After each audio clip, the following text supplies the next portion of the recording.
Welcome, everybody. It is Sunday, July 31st, 2022.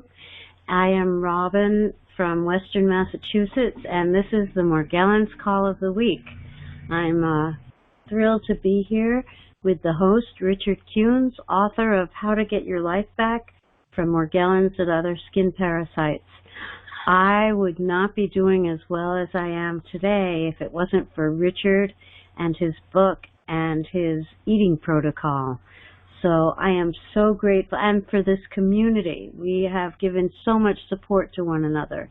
I'm really grateful for that. And, you know, the cool thing is I really think Richard is, he's got to be in the top 5 experts on Morgellons and other skin parasites because he's been through it, and he never stops researching. Everyone else, you know, you can have head knowledge about something, but it can be very limiting if you have an experience to back it up. And Richard has, unfortunately, tons of experience, which he turned into his 11th edition of his book, and being here every Sunday for us and answering questions through email. So, you know, even though hard things happen, it can be a blessing. It can be a blessing for us and for others, and I'm really grateful to introduce Richard Kuhns at this time. Thank you, Robin. It's always a pleasure to be here. Getting your life back from skin parasites, whether it be Morgellons or mites or springtails, columbella, or whatever the hell else there might be, is a supreme challenge. It is not something that happens overnight. It is finding something on Facebook that somebody else did that worked for them, supposedly. Of course, you have to assume that that was the only thing they did, which generally is not true. They've done a lot of other things to find something that might have worked for them. But finding that is about equivalent to the chances you have of winning the billion-dollar lottery. That's the reality.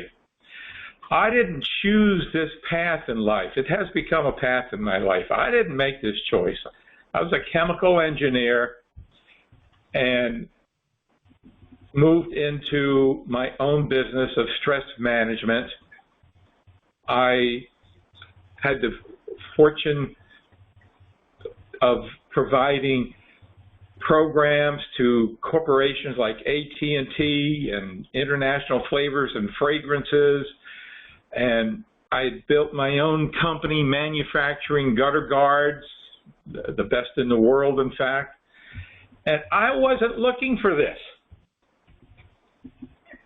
It slapped me upside the face. I just pulled a damn vine out of a tree in my backyard, and my life was changed forever. Disappointing.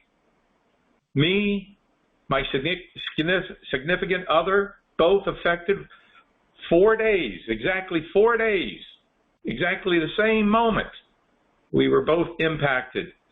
And the only relief we could find was scalding bath. So that began my trek. And in the course of that, you know, I guess I've become an expert. I mean, we all strive. I mean, just about everybody out there, we have one common denominator. We do research. We start researching on ourselves. We get these damn microscopes out, and we get these photographs, and we start taking them, and we start collecting samples, and we start trying to figure out what the hell we have, and we go to doctors with these samples to prove that there's something coming out of our skin. And we get laughed at, we get kicked out of emergency rooms, we get diagnosed as being delusional, and it's a tag that is associated with us wherever we go for the rest of our lives, to every doctor that you may ever see in the future. That's the reality.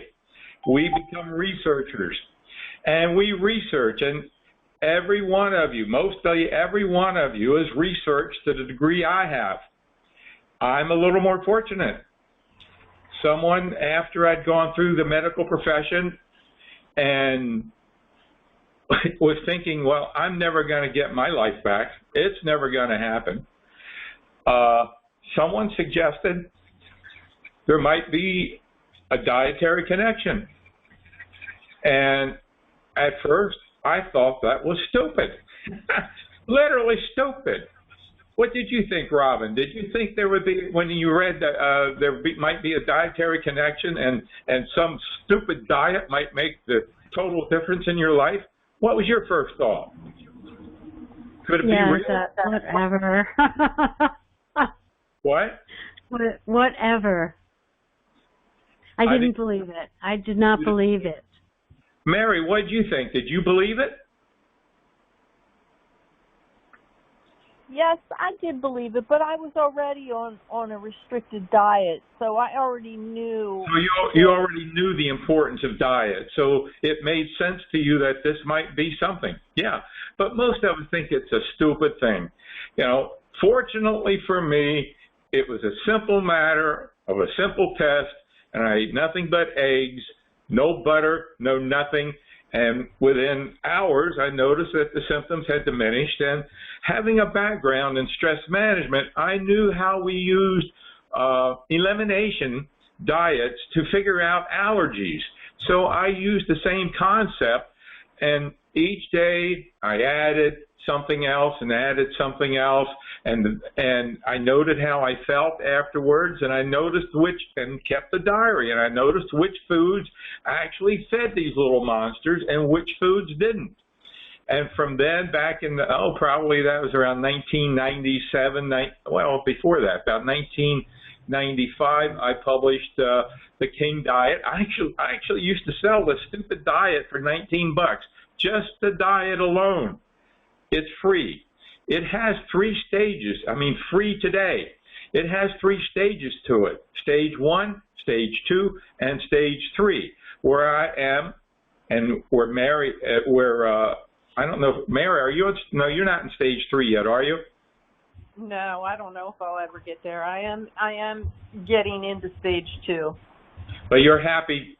There's progress, and that's good news. Yeah. Our guest last week was Ethel, who is in Florida. She is a vegetarian, and she's in Stage 3. So it's wonderful to eat whatever you want with consideration. So that's where we are. Now, there seems to be 3 kinds of experts out there.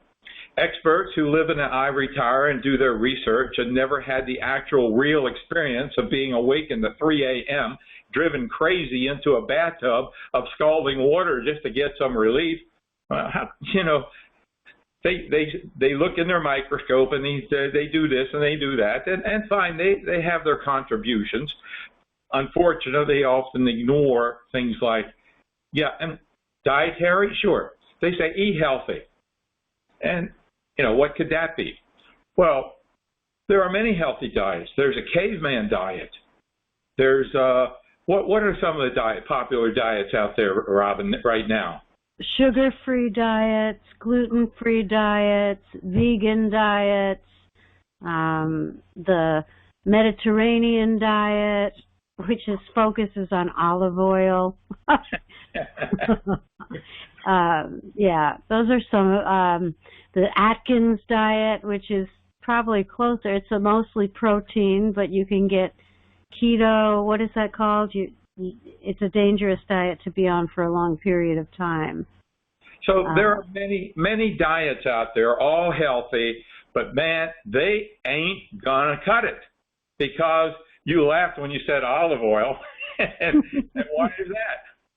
Because olive oil, the parasites love olive oil. They go crazy with olive oil. Oh, man. Word you with itching and biting, whatever. So you have the experts who recommend, okay, eat healthy and expect that to be so. And, they may use strong antibiotics so that whatever diet you're on can help. And it will help for a period of time until you go off the strong antibiotics if they don't destroy your gut. And then you have a reoccurrence of these of these monsters. And then there are the experts who they have suffered from it and maybe a step or two ahead, but they haven't gotten there yet. They think what the answers, they think about what it is, and they think they're on the right path. And they constantly have setbacks, and their family members are suffering, but they don't mind, selling you things and claiming things. And then comes along me. And I've been in the trenches. The good thing is I take advantage of the research that's published on Charles-Holman Association. I take advantage of other research that you'll find on prestigious sites such as PubMed that is highly recognized. And I kind of put it all together. And the first book I wrote was in 2006. It was called Soothing the Itch Within, Soothing the Diet to Soothe the Itch Within. I thought that was a rather creative title. But then when I learned about Amazon and publishing on Kindle, those keywords, there was just no keywords there that were going to fly. So I changed the title for a marketing perspective to How to Get Your Life Back from Morgellons, Chronic Lyme, and Other Skin Parasites. And this is where we are today. Now, over the course of years, we've had thousands of people come into the program. Some stay here for a day or two. Some stay here for a few years. Some take advantage of the materials and get right on it and get their lives back, because there's no reason you need to dally around. I mean, we've had people share that they've gotten their debriding soap and they had it sitting on a countertop for 3 weeks before they even tried it. I don't know why, Yeah, I do know why. I absolutely know why. Because after you've been suffering from this for a few years, you go to the doctor, you try this, you learn about this, you try that, you learn about this, you try that. Everything seems to work for about 4 days. You get to the point where you're afraid to try anything. You're just afraid to try it, because even if you try, you're afraid, well, maybe it'll work, but if I try it and find out it doesn't, I don't know what I'll do. It's so depressing. So I can understand why the debriding soap might sit on the countertop for a few weeks before you actually use it. I can understand why people would put off doing the diet, because it does take organization. In fact, we did a program just a couple of weeks ago where Robin went through how to organize and how to get everything together to do this program, how to plan it, how to plan it out. And gosh, if I do this and it doesn't work, back to just count zero. So there are many reasons why people either don't start the diet right away or use the debriding soap right away. But all the new people that come into the program have questions. And I was wondering what our topic would be for today. So I was going through the emails, and I had received an email from a new person. Her name is Morgan. We'll go by just first names only. And she is on the call. I asked her if she could be on the call because she asked a lot of questions that are significant and important. And some of them are in the book, which I'll tell you, okay, go read the book, because the purpose of writing me is not to tell you what's in the book. That's why I wrote the book, okay? But to explain what's in the book if you don't understand something or want further explanation. It's not about asking me what's on the diet or what's not on the diet, because that's published. And even if there's a food that's not listed on or off the diet, the book tells you how to deal with that. So it's not really about asking me about what foods are or are not on the diet. That's all published. But there are other questions that come up, questions about toxicity, mercury, and this is somewhat explained in the book. But before I get into this information and be giving out perhaps recommendations, I need to point out the FDA and the AMA have certain guidelines. They're governmental agencies there to protect our interests. And they require that before you start the King diet, well, actually, this should be true for every diet out there. Before you start any diet, you are to go to your doctor and ask your doctor if the diet is okay for you to do.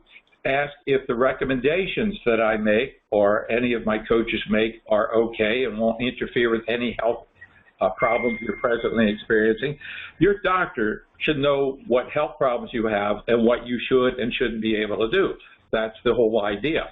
And the FDA requires us, well, the AMA as well, to inform you that we are not trained as medical doctors. We haven't studied the anatomy. We haven't studied all the interactions of medications and things like that. So we're not trained to properly. So we cannot diagnose you. That's not legal. We're not here to diagnose. Therefore, if you're having a physical illness, we are not here to treat you, mitigate the disease, cure you, or okay, so we're not here to diagnose, treat, or mitigate any disease. We can, however, educate you.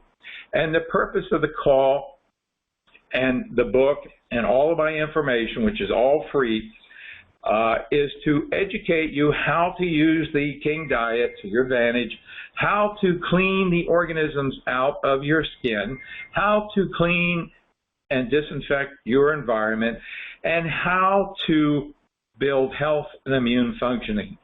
Because if you're like many people who have been ravaged by these organisms for years, they've pretty well taken away all the nutrients that you have. They've sucked them out and you are bare minimum. And your immune functioning is running on, your tank is on zero practically. So it behooves us to build our health and immune functioning and get that back and get rid of the layers of damaged material. I wanted to say one more thing, and that's, please remember, you can be on the healthiest diet in the world. You can say, I'm on a gluten-free, sugar-free diet, but it's not the King diet, unless it is the King diet, and you have to read the diet and really learn it. So I just want to encourage people to do that. Thank you. Okay, is our guest on? Yes. Yes, I'm here. Okay, your first name? Morgan. Hi, Morgan. You had some very good questions, and I'd like to have you ask them, and we'll go over them, because the point is, if one person has a question, it's highly likely there are more people that have questions. So let's go through them because they are very important questions. The first question is, what is wrong with pumpkin seeds? They kill parasites. Pumpkin seeds are fantastic. In fact, pumpkin is one of the multiple vitamins we have in the store. However, skin parasites do not abide by the same rules that intestinal parasites abide by. So pumpkin seeds and pumpkin actually feed them. That's why we don't use them. So does wormwood, another fantastic thing that you can use. So does black walnut hull. Now we deal specifically with two types of skin parasites, Morgellons and springtails. Now, the interesting thing is that if you only have Morgellons and not springtails, or dealing with springtails, then wormwood, pumpkin, and black walnut probably will be okay. However, from the questionnaires that I received, it seems about 90% of us are dealing with both organisms. So your chances of having pumpkin seed, black walnut, or wormwood work for you are pretty nil, because we don't have any way to really go by a diagnostic test to determine if you do or do not are not dealing with calumbella. For instance, the questions that pertain to these organisms has more to do with their behavior. So if you feel things jumping around your legs and ankles that itch and bite, like you would experience if you had an infestation of fleas, but they are invisible, well, that's an indication of springtails, columbella, because they're around the floor area, the ground, and they jump up. They spring up. That's the name, springtails. It's a rod-shaped organism with a hinge in the middle, and they're capable of springing about 8 to 10 inches or so. Hence, they're called springtails. So now, if you were infected like I was in the beginning from a cloud of dust coming down from a vine, then you may not experience that. You may experience a crusty feeling, and even if you are affected by them springing up on the floor, they move up your body pretty fast, and they take up residence everywhere. Typically, you'll find lesions on the back of your shoulders, around the back of your neck, and your scalp, and these could often be associated with springtails, although not definite. This is just behavior, so there's no yes, no, because we can't analyze them. So crusty feeling around the eyelashes is also a dead giveaway that you're dealing with springtails. But again, this is just behavior. So if you answer those questions affirmative, I could pretty well say you're dealing with springtails too. And if you're having filaments or fibers coming out of your skin or fine cotton-like substance in your bedding and clothing, well, according to Dr. Saverly, that's an indication of Morgellons.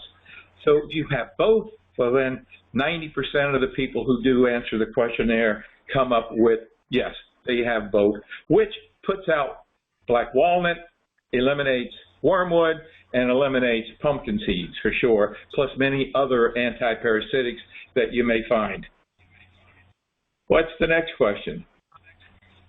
The next question is, can I have buckwheat, groats, and quinoa? All right, then this is where I say read the diet, because it is important for you. Now, I can give you the answer. The answer is no. But it's important for you to reference that diet and know that diet inside out, even from memory, because even that's just the beginning. To really get into the diet, you need to read all the ingredients, diglycerides, and all the other things, the different ways of soy that get into foods to know the diet. So I would not answer that question. I would say read the diet. That's why it's there. It's free. Read the diet and see. Okay, the next one is, what about avocado and avocado oil? Okay, now anything that's not listed on the diet is unknown. And then here I would say read Chapter 4, because in Chapter 4 it says if the food is not listed on the eat or do not eat list, it only means that I didn't test it, and you can. How do you test it? Well, you get symptom-free, just like I did. You make the diet work with what is on the diet, what is on the eat list. Okay? Avocado, Richard, avocado is on the do not eat list if you have springtails. That's right. That's what I was going to get into. Okay. Okay? So when you read the diet, you see what is on and not on, and what's more important. Again, I reference you to read Chapter 4 because it tells you how to test foods, which was what I was doing, because I'm not sure about avocado oil. I am probably 99.9% certain no. But for Morgellons, again, in Chapter 4, it tells you the idiosyncrasies even. It gets down to the idiosyncrasy of the different parasites. For instance, Morgellons, avocado is fine, but columbella, avocado is a problem. It feeds them. And as I said, 90% of us have both organisms.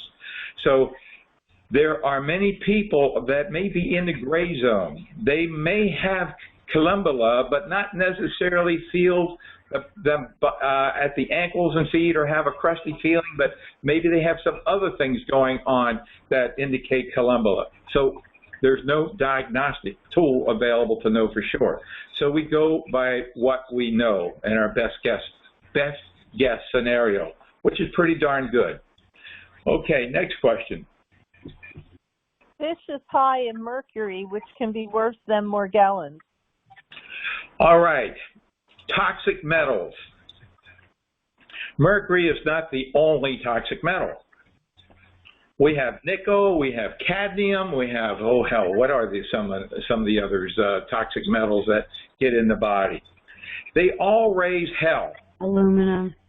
And if you read the literature, if you read the research about Lyme disease, now why do we talk about Lyme disease? All right, as I mentioned in the beginning, I not only go from my experience and what I learned, but I also learned from the research that's published on Charles Hallman Foundation or Association, I forget which it is.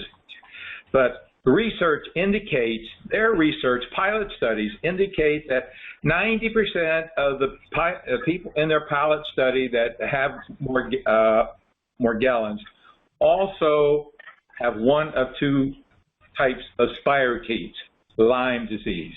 All right? So Lyme disease is a cofactor. And back on Mother's Day, we did a program which I think is, it's Pulitzer Prize winning type of stuff, really. You know, if I tout my own horn. And that is, we undressed Morgellons. We took away the, Morgellons is like the king on a chessboard. Very important, but not very powerful. The king is nothing if he loses his queen, his bishops, his rooks, his pawns, his knights. He's nothing. So Lyme disease is like a queen on a chessboard. Not Morgellons. Not the same, although some people claim it is. Some people claim Morgellons is spiritosis. That's rosebush disease. Some people claim it's fungal. Different, you know, and even so, it's found that Lyme disease, actually, the spirochetes create there's a fungal component that they release during their, while they are ravaging your body. Well, back to Lyme disease. Spirochetes love toxicity. And that's what you'll find in the literature. You take away the toxicity, and Lyme disease kind of falls away. Mercury, sure, it's in fish. It's in your teeth, most likely in your amalgam fillings that were there. If you go to Dr. Ammon years ago, and he would still suggest it, get rid of all the mercury in your teeth. How much? $10,000, $15,000 to change out all those fillings? Hey. What all these experts fail to recognize is that there is a natural way of doing this without taking away all of your amalgam fillings, without stopping eating fish, and that is to boost glutathione. And if you get familiar with glutathione, and I'm a proponent of it, although I don't know why most of these experts are not. Dr. Horowitz, Dr. Klinghardt, renowned experts in the field of Lyme disease, do not push boosting glutathione. Bee venom, all these other things that you can do, different herbs, which are great and fantastic. But glutathione is the body's major detoxifier. If you are poisoned with arsenic and rushed to the hospital, the first thing they will do is give you a glutathione shot. They know. Now you know. And we have the only product in the world that is reasonably priced, that's called Max 1, to boost glutathione significantly. It is not glutathione.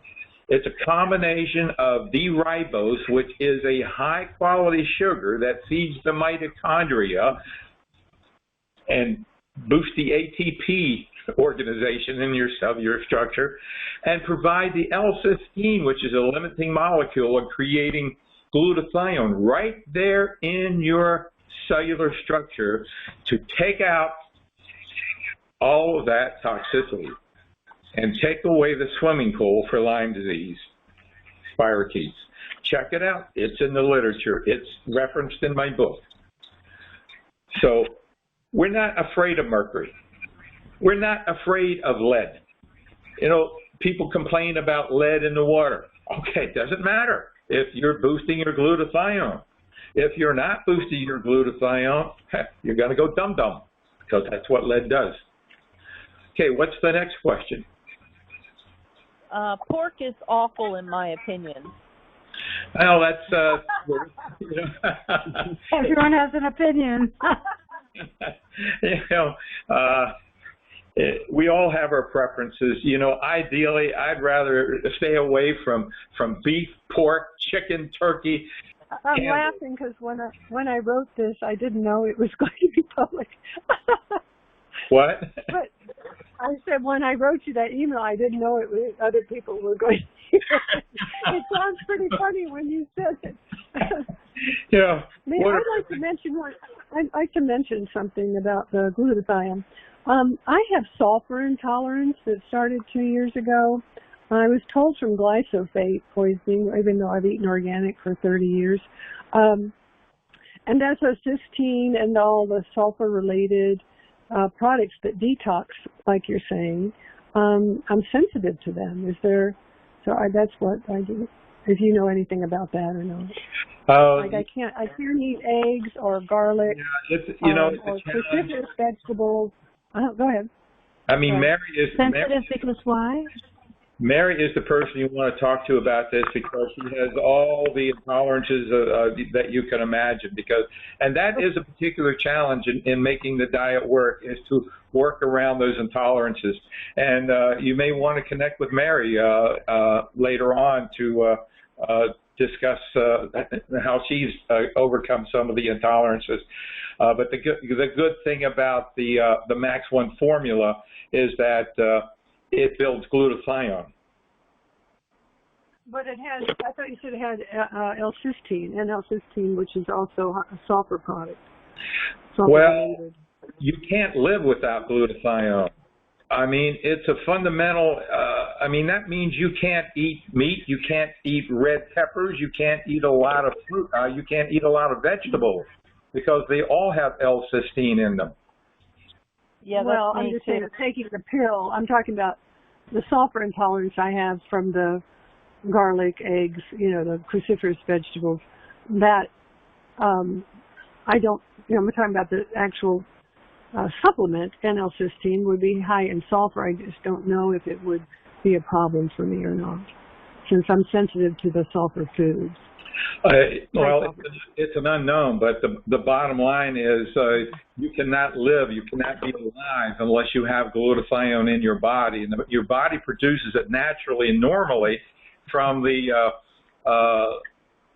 food sources up until about age 20. And after age 20, and it's depleted by stress, it's depleted by pollution, it's depleted by injury, it's depleted by radiation, it's depleted by poor sleeping habits, it's depleted by taking things like Tylenol, with acetaminophen and all those things. Have you seen the ads now? The lawyers are running for people who have taken Tylenol and their children have autism. I mean, they're just beginning to connect the dots here, and that's only the beginning of this acetaminophen thing, because it destroys glutathione. Oh, I just like to say that I do eat grass-fed buffalo like 5 times a week, so I am getting sulfur from that buffalo meat. That's like saying eat oranges to get all the vitamin C you need, because you'd have. No, I eat plenty of other things. It's just that I am eating meat which has sulfur in it. That's all. Sure. Okay. So I would say you want to boost the glutathione. There's another way of doing it, and that is with NAC, N-acetylcysteamine. We also have that in the store. It's not as dependable. It's not as effective. With NAC, you need to drink you've got to drink 8 glasses of water a day, because the side effect of NAC is kidney stones. If you don't drink enough water, you're going to have kidney stones, and man, they are bad. So it's something. That's what That's all right. I cannot handle the Max 1. It's wonderful, but after like a day, I start feeling terrible. But I do take the NAC, and I can tolerate that. Okay, so we have different ways of skinning the cat. You may not be getting as much glutathione as be ideal, but at least you're getting some. That's good. Okay, what's the next question? Raw lettuce often has parasites. What's that? What was it? Lettuce has parasites? Uh-huh. Yeah. Well, I'm talking about when you eat salads out in the restaurant or something, and the raw lettuce can have parasites in it. You can get trouble. Yeah. When you're in a restaurant, I guess eat at your own risk. The lettuce can not only have parasites. I haven't eaten out maybe once in the last 2 years, so that it's okay. It can also have parasites in lettuce. It can also have E. coli. So on Amazon, you can buy this little device. I don't know, it's about $69 or $70. It's an ozone little machine. You plug it in. It has a little tube with a stone on the end of it, and you put all of your greens in a pot of water and put the ozone stone in there and run the ozone for about a few minutes, and that will destroy any E. coli or any parasites that might be in your greens. That's what I do every day. Thank you. Any other questions there? Yes. Spelt is not gluten-free. Yes. Right. Yeah, the King diet is not a gluten-free diet. It is majorly gluten-free, but not by design or by choice, just by experimentation. And it turns out that spelt, for most people, is okay. Rice, for most people, is okay. So we each do have idiosyncrasies, but spelt is, for 90%, 95% of the people on the diet, it is okay. But it is not gluten-free, and we never promote the diet as being gluten-free. Sprouted grains, like spelt is a sprouted grain, and it metabolizes a little bit differently than processed wheat. And even people who have gluten sensitivity can often handle spelt. That's true. Okay. Thank you. Are there any more questions on your list? Yes. Yes. Brown rice, higher in arsenic. Whole grain jasmine rice is lowest in arsenic. Yeah, arsenic, again, glutathione diminishes arsenic. And yes, if we have concerns, and not many people really do heat this or soak their rice. I believe, I'm wrong, but I believe if you soak your rice overnight, you get rid of the arsenic. Is that right, Robin? That's right. That's true. So I don't, that's just because I don't think that far ahead. Okay, and the last one is, most all coffee and chocolate have mold. Well, the bigger issue with coffee is not necessarily the mold in terms of the diet working, but it's that brands like Starbucks actually soak their beans in oil, and that's a big problem. I don't know if Dunkin' Donuts does it or what other brands do, but generally the 8 o'clock coffee that you get in the grocery store, not decaffeinated, regular 8 o'clock coffee is okay. Now, as far as the mold content, in my 20 years, I haven't Well, let me say, not everybody can have black coffee. You know, just like not everybody can have rice. There are idiosyncrasies to each of us. We need to keep a diary. And it's possible that the people who have difficulty with coffee, it might be because of mold. I don't know. But typically, mold has not become an issue. Now, as far as chocolate goes, the only chocolate is dark chocolate that we can have, made from alkali. We have a Dutch dark chocolate in the store. Now, in terms of mold or not, well, I don't know. I haven't seen an analysis, but I believe, unless I were proven wrong with an analysis of it, I believe that the benefits of dark chocolate far outweigh any possible mold that might be in it. And I say this for two reasons. Number one, those of us on the King diet, stage 1, probiotics feed springtails. 90% of us or better are dealing with springtails. So probiotics are out the window. All right. What do we do instead? We go to prebiotics. Prebiotics are far more valuable. Leeks, onions, there's a whole list of them in one of the updates.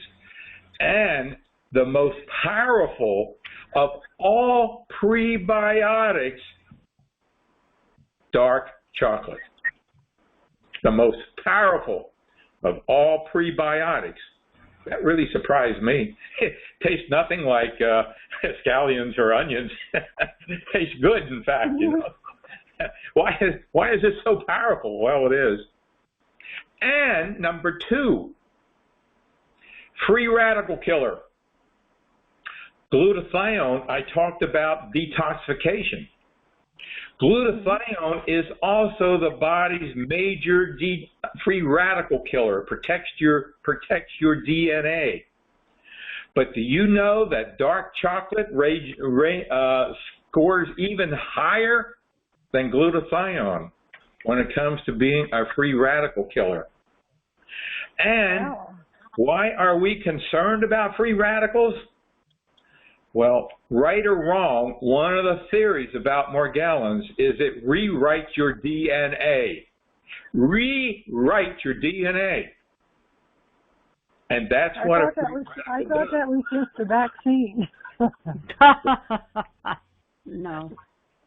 Vaccines don't. That's what a free radical killer does. It protects your DNA, and dark chocolate scores even higher than glutathione. So I think that whatever mold, you know, unless you're buying it from a source, from a moldy basement that they keep it there, I think the benefits of Dutch dark chocolate far, far outweigh. And everybody on this call and everybody on the diet should be getting dark chocolate into their diet. I love it. I put it in my coffee, so I have the, what do you call that when you have chocolate and coffee together? Mocha. I have mocha. I put in a little bit of stevia. I put in some stevia, and man, I got a delicious drink. And, you know, when I was on stage 2, I could have marshmallows. Marshmallows are no problem if you're only doing I mean, yeah, I love marshmallows. You know, of course, if you're dealing with Morgellons, marshmallows are going to be an issue. So, anyway. Also, Richard, don't you think the alkali process of making chocolate, because we're supposed to have chocolate, dark chocolate, processed with alkali, I think that kills some of the mold. I mean, it probably does. I'm not an expert. I didn't read up on the topic of mold being in coffee or mold being in chocolate. That, you know, that kind of surprised me. But I'm looking at it, and I'm looking at it from our experience of doing this for over 20 years. not from a research perspective. Right. Well, the reason that I know about all that, because I had mold toxicity from being in moldy homes, and I'm in Facebook groups, the mold avoidance and the mold avoiders, and and they all have had articles and research and videos about mold in chocolate and coffee. That's the only reason I know this. Yeah, I mean, I know that there are a lot of people who have mold sensitivities, and mold is a really big, important issue. So I'm not discounting that at all. But when I look at the benefits, it's a lot different having mold toxicity in a house and something in chocolate. It's not the same level. I know that, but the people still wanted to avoid as much as possible. So those articles were in the. I think if you're living in a moldy environment, then just about anything that has the slightest hint of mold is going to be, your body is hypersensitive. It's very much like these organisms have the ability to communicate, and there's a term called quorum sensing. And quorum sensing means like you could be out in an environment in a shopping mall and suddenly feel attacked by these organisms. That's quorum sensing. So it's a hypersensitive state of being, and that could be if you're living in a highly toxic mold environment, which the first thing you want to do is get rid of that. And we often talk about this. Did you bring the organisms into your house? Slime mold is and has been connected with a source of Morgellons for decades. So backed up sewers and things like this where you could have a source of slime mold. So the big question is, did you bring the organisms to your house? In other words, did you pick them up like I did from a tree outside and brought them in my house? Did you pick them up sitting in an airplane seat or on a salon seat, getting your hair done and bring them into your house? Or was your house sick and infected you? Now, if your house is sick and infected you, you need to find out where the source is in the house, and if it can be modified, eradicated, you need to do it. If you can't, you got to move. But if you brought them into your house, you can clean your house. You can disinfect it and get them out. We need to think of these things as just nothing but organisms. There are millions of them. They're nothing but organisms. And we go about reducing the quantity of the organisms to a point of zero. That is our goal, is to reduce the number of organisms. Okay, did you have any other questions, Morgan?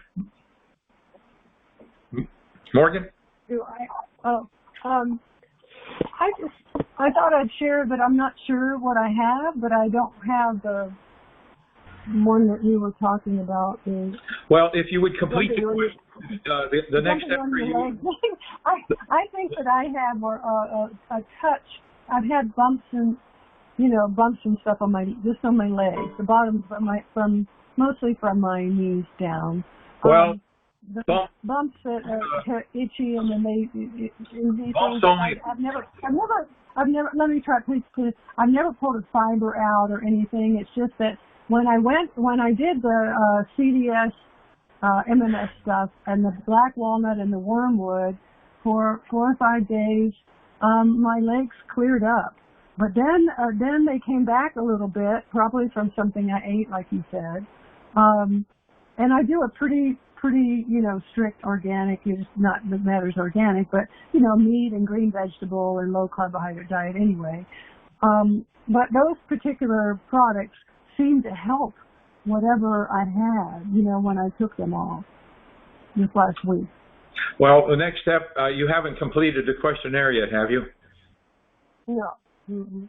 Okay, so complete the questionnaire and send it in, and I'll go through it, and I'll give you a synopsis of what you would get if you were to read the book entirely and put it all together yourself. So what I do is I just take what would take you a couple of hours to figure out on your own and do that for you. and then I'll provide you detailed recommendations for everything from dealing with internal parasites, such as, I mean, people write in. One lady, I think, we're going to have a question in the questionnaire in area zone about rope worms and things like that, and we address all that stuff. So. I forgot to mention something. The reason I had some of the little bumps on my legs, it's nothing really terrible. But well, I'm trying to finish. I had diarrhea, and then I thought, and then that's when I got the parasite one, and I also took berberine, and then the parasite one, the walnut and the clove and the button, and the CDS MMS chlorine dioxide. I was doing those and everything, and now I have perfect bowel movements. My legs cleared up. All of that seemed to help me, what I did. Well, MMS, Miracle Mineral Supplement by James Humble, he wrote a book about it, is something that I do not recommend. And it's not that it doesn't work. It works for many people, but it doesn't work for everybody. And for many people, it makes them sick. It destroys their gut biome. Chlorine dioxide. I mean, back when COVID was running rampant in the beginning, they were talking about ingesting bleach, and they made a big deal about chlorine dioxide. Well, it's not bleach, but nevertheless, it's on that order and does affect a lot of people's gut biome drastically. And I do everything I can to rebuild the gut biome, not to do anything that might destroy or hurt the gut biome. So that's why I stay away from chlorine dioxide. Not that it doesn't help some people, and it is part of somebody else's protocol, but I don't touch it. I go the route of glutathione. I go the route of minerals for your gut, specific soil minerals for your gut. I go the route of prebiotics and to build the gut biome. Well, I'm glad that I found you, because I think that you're doing a very wise and program to not. Well, I welcome you to the program and wish you the best of success. We're here to support you. We're here every Sunday. We know it's not an easy path. It took Robin, what, a month for you to make the diet work or to kick in for you? Mm-hmm. It doesn't work for everybody as quickly as it did for me. And we know that if you stick with it and you make it work, it works. And the other thing is, I just wanted to interject one thing. The protocols that recommend, these things that are not on the diet, they also don't recognize that these parasites are in the environment. Whether it's Morgellons, mites, springtails, they're in your environment. They're not just in your body. So right. You can get the diet totally right and still get reinfested because you're not dealing with the environment. I believe mine is from the chemtrails, the geoengineered chemtrails. That's what I think. Well, that's not going to help you clear your environment. You can believe what you want, but whether there's chemtrails or not, in fact, when you complete the questionnaire, and if you have an indication, if it indicates that you do have Morgellons, the video that is about the most significant video about chemtrails is a part of the reference of that of those recommendations. And in fact, they have a page even on Charles Holman Association about chemtrails. So we don't ignore that. Our goal here is to we're not in a position to control what has caused Morgellons. I don't know if anybody can ever be in a position to control it, because if you want to actually control Morgellons, there's a hell of a lot of work to do. You've got to get rid of glyphosate. You've got to get rid of GMOs. And we have 5G coming on board. That's only going to make things worse. So you've got to get rid of all these environmental issues that contribute, and chemtrails is only one of them that may be contributing to Morgellons. There's a hell of a lot of work to do, but we have found a protocol that works with what we have, no matter if there's chemtrails, no matter if there's glyphosate, no matter if there's GMOs. We know how to get our lives back, and that is what matters. Okay, welcome to the program. Well, thank you for all of your research and information. I'm very grateful. Thank you. And if you're a member of Amazon or buy from Amazon, please go there and give me a 5-star review on my book. I'd appreciate it very much. We have 242 4.4-star reviews. And the first review that pops up is a 1-star and say it is no good because the information in the review is totally inaccurate. Totally inaccurate. You read my book, you read the information in that review, and you'll say, what the hell book did they read? Because they didn't read my book. Mm-hmm. So give it a 0. Report it. Okay. Thank you. I want to thank you so much, Morgan, for writing in and asking all those questions. Generally, I like 3 questions at a time because I too get overwhelmed with everything that I do. So, but when I was looking for a topic, I thought, why not? You know, this is great. A new person coming to the program asking some intelligent questions. That's wonderful. Thank you. So thank you. You know, I'm gluten-free, soy-free, dairy-free. You're free of everything. Oh God, yeah. I'm trying to think of the other one. The one that's sugar-free, mold-free, go on. GMO-free. And I can. Money-free too. One of the things that is helping me is the agro-release digestive blend because I'm on prebiotics before I started this diet, but it had sugar in it. And when I lost my prebiotics, it really changed my gut biome, and I had a lot of problems. And the Agro Relief is really starting to restore it and help it. I'm so glad you filled that in because I was mentioning some of the products, and for some reason I drew a blank when it came to the digestive enzymes we have in the store. I'd just like to ask everybody on the program, recognize that Robin and I and Mary are here devoting our time. This is free. The book is free. The diet is free. The blog is free. Writing me questions is free. The reports on Lyme disease, Lyme doesn't have to own you anymore, is free. The War of the Mite book is free to you. All this is free. All I ask is your support in our store. The only thing we have is an online store. We're not here huckstering you. We just happen to we populated the store with all the things that are compatible with the King diet. So if you have a choice between buying something from Amazon or buying it from us, please buy it from us. Because Amazon's not going to be here on Sunday to answer questions, and they're not going to be answering questions about how to use those products to deal with skin parasites. Thank you. Anybody else have a question? I'm just listening. This is my first time hearing this, and I still have to read your book, and I just printed out the diet, and I'm going to go buy food for this new month coming up, and I'm going to start the diet and just take one day at a time.